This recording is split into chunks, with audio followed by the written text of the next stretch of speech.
Billy Manger. Ce nom comme ça ne vous est peut-être pas très familier, et pourtant son histoire a profondément marqué le monde du sport automobile récent. Ce jeune pilote britannique a été victime d'un très grave accident de Formule 4 britannique le 16 avril 2017. Mais plutôt que d'abandonner, Billy Manger a utilisé cette tragédie en une véritable source de motivation afin de progresser et d'évoluer, et surtout de faire avancer certaines normes au sein du monde du sport automobile. Il devient le premier pilote handicapé à monter à bord d'une monoplace et à participer à une course, mais surtout devient un acteur très important au sein de la FIA afin de modifier et de changer des règlements au sujet d'accessibilité et du handicap. Laissez-moi donc vous raconter son histoire.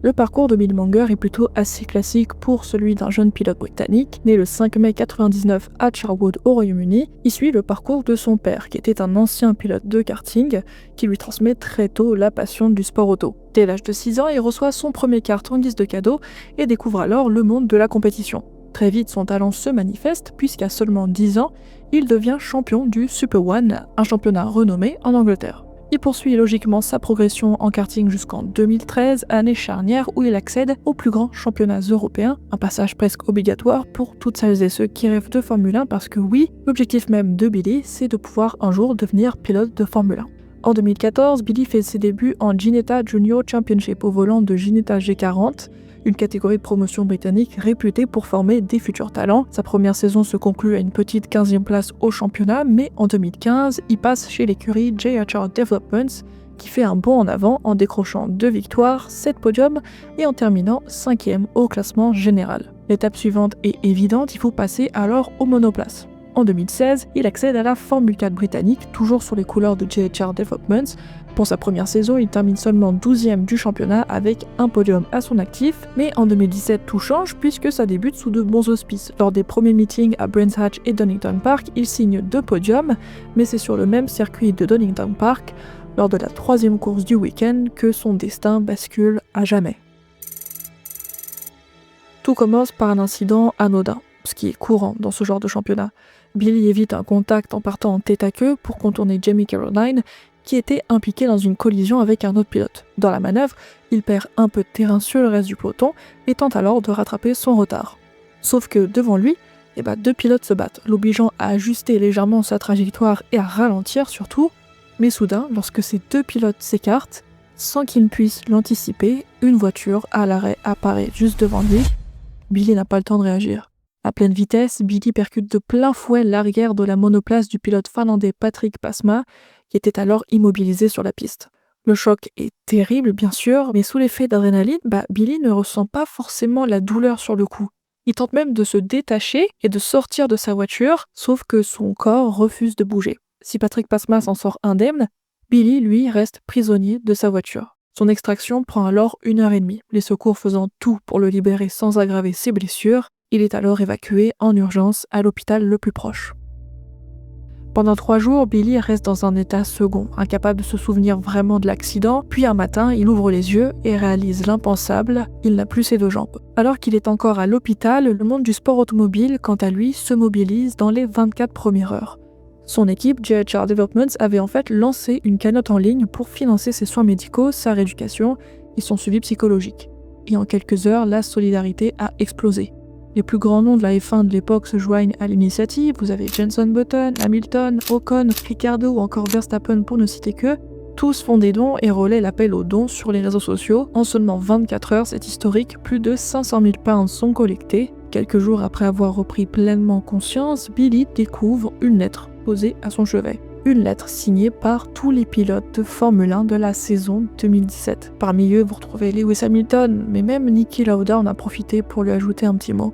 Malgré l'épreuve, le personnel médical est frappé par sa force mentale hors du commun parce que, pour rappeler, Billy Manger, à cette époque-là, n'a que 17 ans. Il ne se plaint jamais, il ne s'apitoie pas sur son sort, il est toujours souriant, toujours optimiste, comme si il refusait de laisser son accident définir le reste de sa vie. C'est à ce moment-là qu'il se fait une promesse.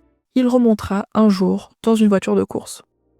3 mois après son accident, Billy remet les pieds sur un circuit de course, celui de Silverstone, où il est invité à assister au Grand Prix de Formule 1 par nul autre que Lewis Hamilton. Et sur la piste, logiquement, Lewis Hamilton s'impose et en profite pour lui dédier sa victoire sous les acclamations du public britannique. Et puis juste en dessous du podium, Billy assiste à ce moment qui lui est dédié. Mais une fois l'adrénaline retombée, une autre bataille le frappe de plein fouet, parce que pour l'instant, il passe ses journées en fauteuil roulant, avec une seule obsession en tête, pouvoir un jour remarcher, sauf que pour ça, il faut un nouveau passage à l'hôpital, un lieu avec lequel il va devoir se familiariser pour le reste de sa vie. Vient alors l'étape cruciale, la conception de ses prothèses. Il prend ses mesures, mais devra patienter encore quelques semaines avant de pouvoir les apprivoiser, et surtout réapprendre à marcher. Septembre 2017, quelques mois seulement après son accident, Billy Monger retrouve le décor qui lui était familier, celui du paddock de la Formule 4 britannique. Il est là pour assister à la finale du championnat et surtout soutenir son ami et ancien rival, Jamie Caroline, qui pour lui est plus qu'un coéquipier. Jamie, c'est vraiment ce frère de cœur qui grandit au sein de la famille des Monger, à jouer à la console avec Billy, à se challenger en piste et surtout à rêver de Formule 1 ensemble. Posté en bord de piste, Billy observe ce qu'il espère tant pouvoir retrouver un jour, la sensation de la course.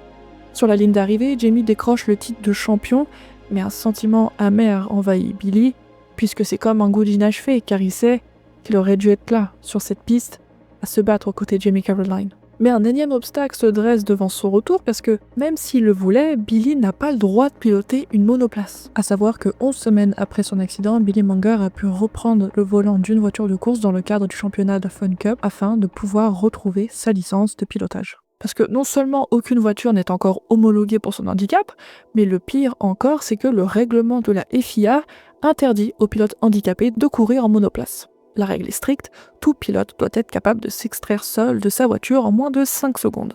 Mais c'est pas ça qui va faire baisser les bras de la famille de Billy. Il lance des démarches officielles auprès de la FIA, bien décidé à obtenir un rendez-vous pour faire évoluer ces règles. En parallèle, Jamie Caroline avait fait un geste fort pour son ami, il l'invite à visiter l'usine Carlin. Et sur place, une surprise attend. Les ingénieurs et mécaniciens de Carlin ont travaillé en secret sur un volant spécialement conçu pour Billy. Un volant où toutes les commandes essentielles sont directement accessibles, mais c'est pas tout. Il propose aussi d'essayer le simulateur afin de tester ce nouveau volant. Lorsque Billy reçoit enfin ses prothèses, une seule idée en tête l'envahit, les mettre à l'épreuve immédiatement. 2 jours plus tard, il perd pas de temps, il organise une marche de charité en hommage aux ambulanciers qui lui ont sauvé la vie sur circuit de Donington Park. C'est plus qu'un geste symbolique, c'est un vrai message fort qu'il envoie. Il veut montrer à tout le monde qu'il est prêt à se battre pour aller de l'avant, mais surtout pour revenir dans le monde du sport auto. Quelques mois plus tard, Billy et sa famille prennent la route direction Paris, siège de la FIA. L'objectif est clair, il faut faire sauter cette règle qui interdit aux pilotes handicapés de rouler en monoplace.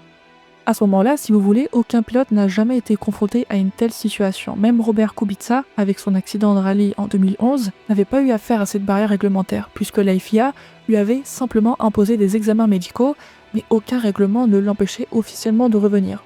Tant qu'il pouvait piloter en toute sécurité, rien ne s'y opposait, et son écurie Williams avait simplement modifié son volant pour s'adapter à son handicap. Et puis vous vous doutez bien que pour Billy, le défi est bien plus grand. Il ne s'agit pas juste de repasser des tests médicaux, mais carrément faire évoluer le règlement en question. Après une étude approfondie, la commission médicale de la FIA finit par céder. La règle est enfin supprimée, mais sous certaines conditions. Les constructeurs devront apporter des adaptations techniques spécifiques pour permettre à un pilote handicapé de rouler en toute sécurité. Grâce à ce combat, Billy Monger devient le premier pilote à ouvrir la voie aux personnes handicapées en monoplace. Quelques semaines plus tard, cette fois-ci, Billy ne revient pas chez Carlin pour un simple passage sur simulateur, il y retourne pour confectionner son baquet adapté à son handicap.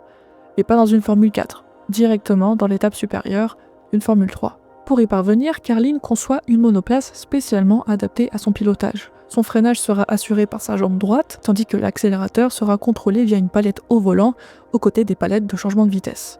Mais l'enjeu reste immense parce que son combat ne s'arrête pas à un simple test. Carlin lui offre une opportunité en or.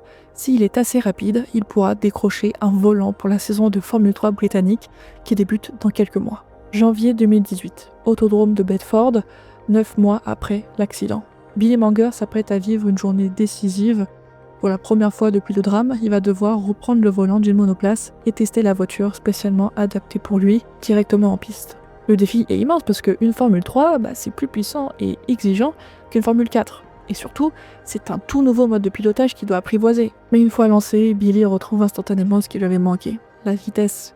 Le plus important, c'est qu'il est dans les temps dès ses premiers tours. Ce test concluant marque un tournant, mais surtout pour rendre cette journée encore plus magique et spéciale, Lewis Hamilton. En tête-à-tête avec Billy, Lewis Hamilton découvre les modifications apportées à sa monoplace et partage un moment fort en émotion avec Billy.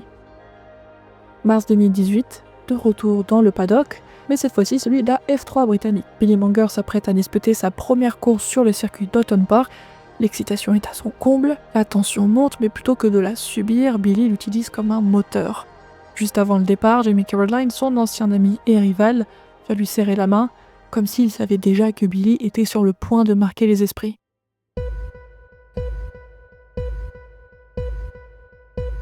Et c'est parti. Après 11 mois d'absence, Billy est de retour en course. Les sensations reviennent instantanément, et rapidement, 2 pilotes devant lui sortent de piste, et vu qu'il partait 5e, ça propulse Billy virtuellement sur le podium. Tour après tour, il tient sa position, franchit la ligne d'arrivée, et décroche une incroyable 3e place. Ce qui est un exploit. Un retour sur le podium pour sa toute première course depuis son accident, c'est incroyable. Sa saison en F3 britannique est impressionnante, 2 pole positions, 4 podiums et une 6e place au championnat. En novembre, une nouvelle étape cruciale l'attend, le test d'extraction avec le halo, ce qui est indispensable pour accéder à la Formule 3 FIA l'année suivante. Test validé sans encombre, mais un obstacle persiste, et un obstacle auquel tous les pilotes sont confrontés, que vous soyez handicapé ou non, le budget. Contrairement au championnat britannique, le passage en F3 FIA exige un financement bien plus élevé.